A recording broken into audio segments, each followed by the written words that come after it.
ওম শান্তি। আজকের মুরলির স্যারের এই সুন্দর আয়োজনে আপনাদের সবাইকে অনেক স্বাগত।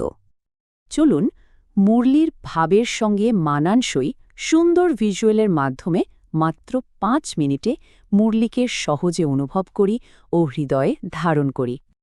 আজকের মুরলিতে বাবা আমাদের এক খুব বিশেষ ড্রিলের কথা বলেছেন। তবে এটা কিন্তু কোনো সাধারণ শারীরিক ড্রিল না, এটা হলো আত্মার জন্য এক গভীর আত্মিক ড্রিল।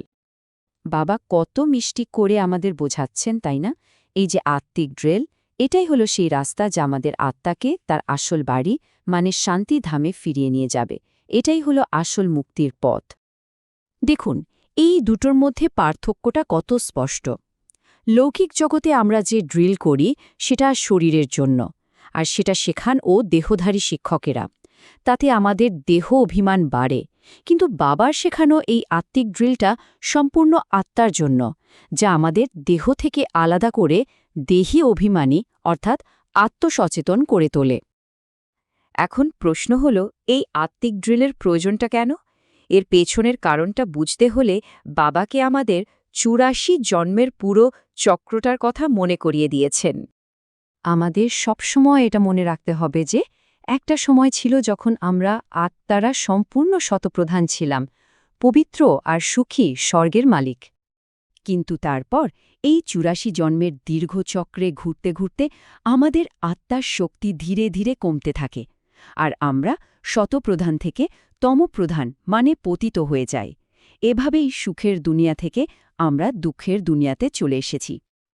তবে সবচেয়ে বড় আশার কথা হল, এখন সেই সঙ্গম যুগ চলছে, যখন স্বয়ং পরমপিতা শিব বাবা এসে আমাদের আবার কাঁটা থেকে ফুল তৈরি করছেন।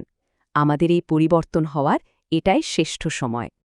আর এই যে কাঁটা থেকে ফুল হয়ে ওঠার যে সহজ পদ্ধতি বাবা আমাদের শিখিয়েছেন, সেটাই হল রাজযোগ। পবিত্র হওয়ার এই উপায়টা কিন্তু আশ্চর্য রকমের সহজ। এর জন্য মাত্র 3টে কাজ করতে হবে। প্রথমত, নিজেকে এই শরীর থেকে আলাদা একটা জ্যোতির্বিন্দু আত্মা হিসেবে অনুভব করা। দ্বিতীয়ত, আমাদের মিষ্টি বাবা পরমপিতা পরমাত্মাকে খুব ভালোবাসা দিয়ে স্মরণ করা। আর তৃতীয়ত, এই স্মরণের মাধ্যমেই দেহী অভিমানী স্থিতিতে টিকে থাকা। বাবা আমাদের কত বড় একটা ভরসা দেন। তিনি বলেন শুধু তাকেই স্মরণ করতে হবে, কারণ একমাত্র তিনিই তো পতিত পাবন। তিনি আমাদের সব বিকার আর দুঃখ থেকে মুক্ত করে আবার পবিত্র করে তোলেন। কিন্তু পবিত্র হওয়ার এই রাস্তায় একটা বড় বাধাও আছে, আর বাবা আমাদের সেই বাধাটা সম্পর্কেও খুব সাবধান করে দিয়েছেন। একটু ভাবি তো, আমরা এই আধ্যাত্মিক যাত্রায় আমাদের সবচেয়ে বড় শত্রু কে হতে পারে? বাবা আমাদের বলছেন যে আমাদের আসল শত্রু হল কামবিকার। এটা ঠিক একটা মায়ারূপী কুমিরের মতো, যা সুযোগ পেলেই আমাদের জ্ঞানমার্গ থেকে একদম গভীরে টেনে নিয়ে যেতে চায়। আমাদের এটাও বুঝতে হবে যে মায়া কিন্তু নানা রূপে আসে, যেমন ধরুন খারাপ সঙ্গের প্রভাবে বা নতুন কোনো লৌকিক বাঁধন তৈরি করে আমাদের দেহ অভিমানে এনে, এমনকি বাবার জ্ঞানেও সংশয় তৈরি করে দেয়। তাই আমাদের প্রতিটা পদক্ষেপে খুব সতর্ক থাকতে হবে। বাবা আমাদের বারবার মনে করিয়ে দিচ্ছেন যে পুরুষার্থ করার জন্য এখন একদম শেষ আর সবচেয়ে গুরুত্বপূর্ণ সময় চলছে। বাবা আমাদের খুব কঠোরভাবে সাবধান করেছেন যে এমন যেন না হয় যে আমরা পুরুষার্থ করতে এত দেরি করে ফেলি যে সময়টাই চলে যায়, কারণ তখন আফসোস করা ছাড়া আর কিছুই করার থাকবে না, সময়টা টু লেট হয়ে যাবে। তাই বাবার কাছ থেকে তার 100% উত্তরাধিকার নিতে হলে আমাদের নিজেদের প্রতি খুব স্ট্রিক্ট থাকতে হবে। এই শেষ পরীক্ষায় কোনোভাবেই ফেল করা চলবে না। আর এর জন্য একটাই উপায়, নিজেকে আত্মনিশ্চয় করে বাবাকে নিরন্তর স্মরণ করা।